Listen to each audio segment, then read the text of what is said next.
ዲቪ ሎተሪ 2027 ከጥቅምት 7 እስከ ህዳር 7 2018 ዓ.ም ድረስ ለ30 ቀናት መሙላት እንደሚጀመር አንዳንድ መረጃዎች እየወጡ ይገኛሉ። ዲቪ ሎተሪ 2027 ከዚህ በፊት እንደነበሩት መስፈርቶች ሳይሆን አዳዲስ መስፈርቶችን አካቶ እንደመጣ የተለያዩ መረጃዎች ወጥተዋል። እነዚህ አዳዲስ መስፈርቶችና ማሟላት የሚገባን ነገሮች ምን እንደሆኑ በዚህ ቪዲዮ ነግራችኋለሁኝ። ለማታውቁኝ ይህ አዲስ ሐሳብ የተሰኘው የዩቲዩብ ቻናል ነው። እርስዎን ስለማይጎዳ እኔን ደግሞ በደንብ ስለሚያበረታኝ ቻናሉን ሰብስክራይብ፣ ላይክ እና ሼር በማድረግ ይጀምሩት። ላቃቸው ነኝ፣ አብራችሁኝ ቆዩ። ዲቪ ሎተሪ 2027ን ስንሞላ ይዟቸው የመጣ አዳዲስ መስፈርቶች ምን እንደሆኑ ማወቅ እጅግ በጣም ጠቃሚ ነው። በምንሞላበት ጊዜ አፕላይ በምናደርግበት ጊዜ እነዚህን አዳዲስ መስፈርቶች ጠብቀን ካልሞላን አውቶማቲካሊ ሪጀክት እንደረግና እድላችንን ሳንሞክር እንቀራለን። በመሆኑም እነዚህ አዳዲስ መስፈርቶች ምን እንደሆኑ በደንብ እናያለን ማለት ነው።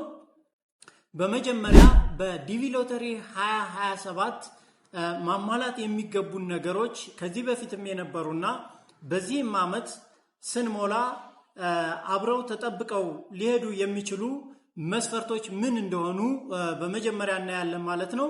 የመጀመሪያው መስፈርት ዲቪ ለመሙላት እንግዲህ የሃይስኩል ትምህርት ያጠናቀቅን መሆን መቻል አለብን። ይሄም ማለት 12ኛ ክፍልና ከዛ በላይ ከተቻለ የተለያዩ የሙያ ትምህርቶችን ትሬኒንጎችን የወሰርን ብንሆን ለኤሊጂቢሊቲ ክራይቴሪያ እጅግ በጣም ጠቃሚ ነው። የመጀመሪያው መስፈርት እሱ ነው። 12ኛ ክፍልና ከዛ በላይ ካልሆን ዲቪ ባንሞላ ይመረጣል፣ ተቀባይነት የለውም ማለት ነው። እንግዲህ ዲቪ በዓለም ላይ ካሉ የተለያዩ ሀገራት ከ55,000 በላይ የሚሆኑ ዜጎች እድል አግኝተው ወደ አሜሪካን ሀገር የሚገቡበትና ስራ ሰርተው ኑሯቸውን የሚቀይሩበት የሎተሪ ቪዛ ነው።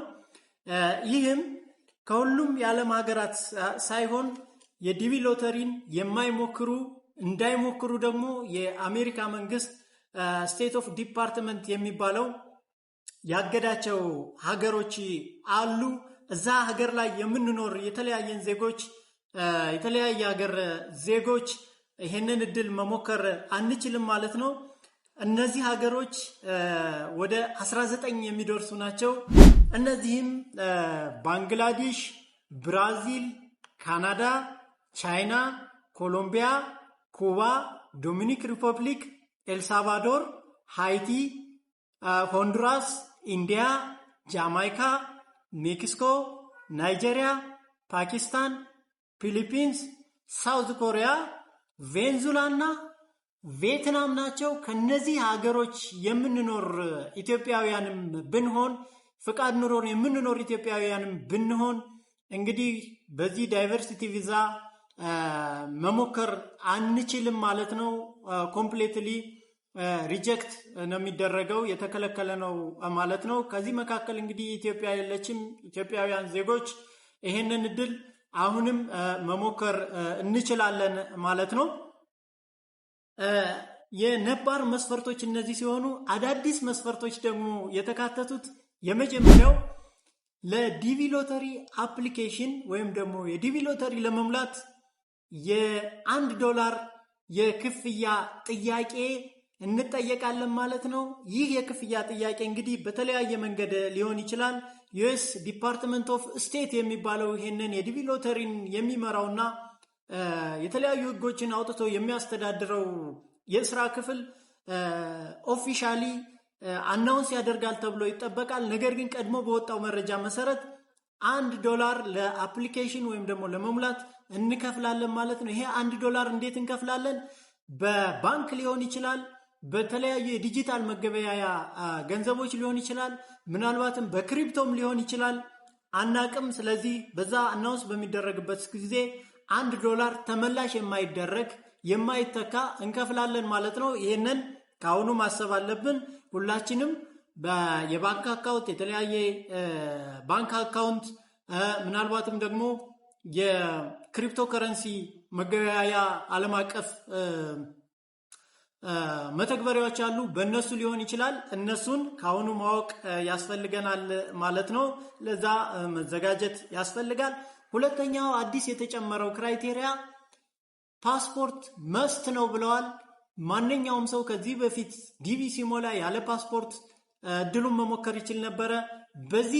በዚህ ዓመት ግን ዲቪ መሙላት የምንችለው የመጀመሪያው ክራይቴሪያ ፓስፖርት ያለው ፓስፖርቱም ደግሞ ኤክስፓየርድ ያልሆነና ከረንትሊ እየሰራ ያለ ፓስፖርት መሆን መቻል እንዳለበት አስቀምጠዋል ማለት ነው። ሌላው ዲቪ ከደረሰን በኋላ $330 ለቪዛ አፕሊኬሽን እንደምንከፍልም እንደዚሁ እንደ አዲስ መስፈርት አስቀምጠዋል ማለት ነው።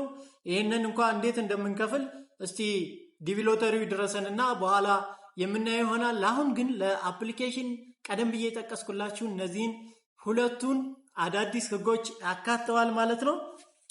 ሌላው ዲቪ በምንሞላበት ጊዜ እጅግ በጣም መጠንቀቅና በደንብ አድርገን ማስተዋል የሚገባን በኤጀንቶች ወይም ደግሞ በኮንሰልታንቶች አማካኝነት ባንሞላ ይመረጣል። እጅግ በጣም ቀላል ነው።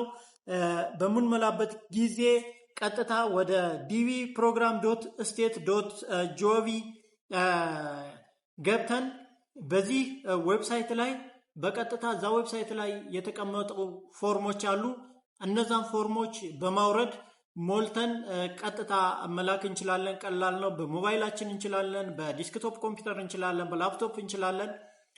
ስለዚህ አንዳንድ ኤጀንቶች እኔ ሞላላችኋለሁ፣ አሞላሉን አትችሉም፣ የሆነ አዲስ የሚጨመር ነገር አለ ምናምን እያሉ ያላግባብ ገንዘብ የሚጠይቁና ገንዘባችንን የሚበሉ የተለያዩ ኮንሰልታንትነን ኤጀንትነን የሚሉ አካላት ስላሉ ከነሱም መጠንቀቅ በጣም መሰረታዊ ነገር ነው ማለት ነው።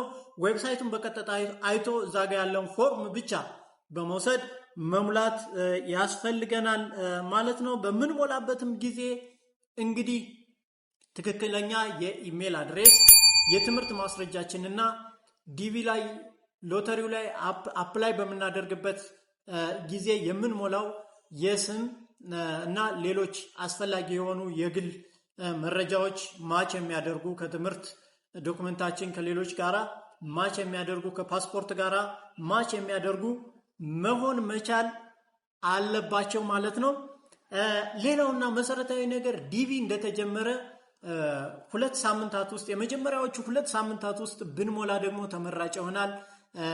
በተለይም ደግሞ ጊዜ ከሄደ በኋላ የምንሞላው ነገር የመጨናነቅ ኔትወርክ የማስቸገር ቢዚ የመሆን ነገሮች ያጋጥሙና ሪጀክት የመደረግ በደንብ አድርገን አድሬስ ሳናደርግ ቀርተን እድላችን ሳንሞክር የምንቀርበት ሁኔታ ስለሚፈጠር አስቀድመን ብንሞላም በጣም ተመራጭ ይሆናል ማለት ነው።